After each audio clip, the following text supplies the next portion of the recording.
And welcome back. Bruce Porter joins us now for this week's Dollars and Cents segment, sponsored by the Resource Center. Thanks for coming in. Good to be here. Happy No Shave November. That's right. 2 days. Can you believe it? 2 days. So the end of November, it's going to be all over the floor. I wish. Anything could happen. All right. Yeah. Today's topic is understanding the hardest financial planning hurdle to overcome, the hardest one. Paying yourself? Yes. That is the hardest thing. Okay, so we have a question or a topic here. If you pay yourself, and if you start paying yourself 10%, a dime of every dollar over the next 20 years, do the math, but you got to kind of compound that a little bit. What have we got? Doing ourselves a favor, but what have we have? You've got a nice savings account, right? Yeah. Now let's think about it. I went to the Census Bureau for Springfield, Missouri. The average income is $36,856. All right? So a certain percentage pay rent. Average rent in Springfield is $744 a month.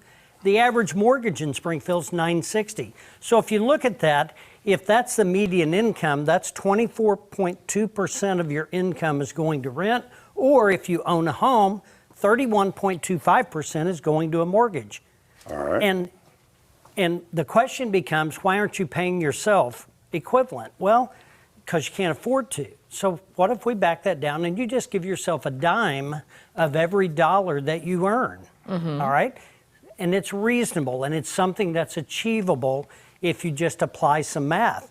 And if you only do 10%, and that seems like a lot, but in comparison to other things that you spend money on, everybody pays everybody else and they don't pay themselves. That's why we have a negative savings rate in the United States today. People owe more in credit cards than they have in their savings account. Yeah, It's amazing the percentage of people who don't even have a dime in a savings account. Well, you know, how many people have 3 months of income in savings? That's, yeah.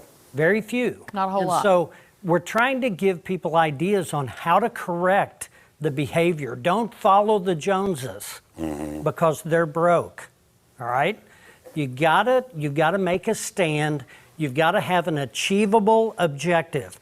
Keeping a dime of every dollar, when you look at that little bitty dime, that seems achievable. Not that so hard. if you started with nothing today and you saved 10% of your income over the next 20 years, and the average increase of salary in Springfield, Missouri is 3.31, so I used that off the census.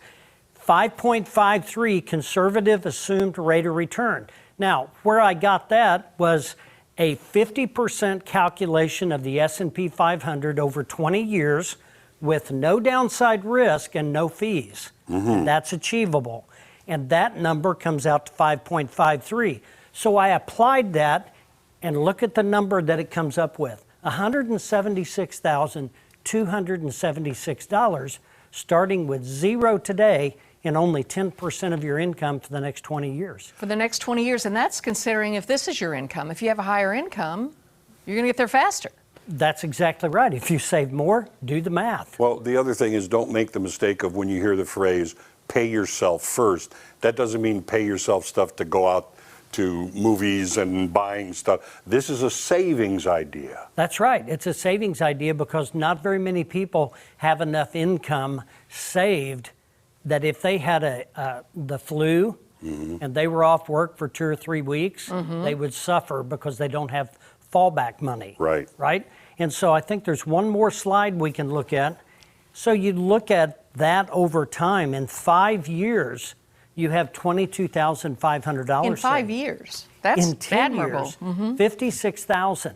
And I can tell you, if you just did it for 5 years and stopped, you're ahead of the average American in the United States as far as savings goes. Now you look at 15 and you go all the way out to 20, and that's just assuming the median income of $36,856. And there's people that make more, there's people that make less. Now, you can accomplish this several ways. You can put money in your 401k. You can do, which I encourage people to do that because you get a matching contribution. That's free money. You can do that while you also take your take-home pay, because that's all done pre-tax. Take your take-home pay, Try it for a month. Put 10% in a savings account and forget about it. And then see if you can operate your budget around the rest. That And you sounds might good. be surprised. Go to the QR code if you need some more info. Yeah, and stay away from those credit cards and let your money work for you. Don't right. fight it. That's right. If you have a financial question for Bruce, visit his website, resourcecenterinc.com, or give him a call at 417-882-1800. Thanks, Bruce. Good to see you. See you next We'll week. be right back.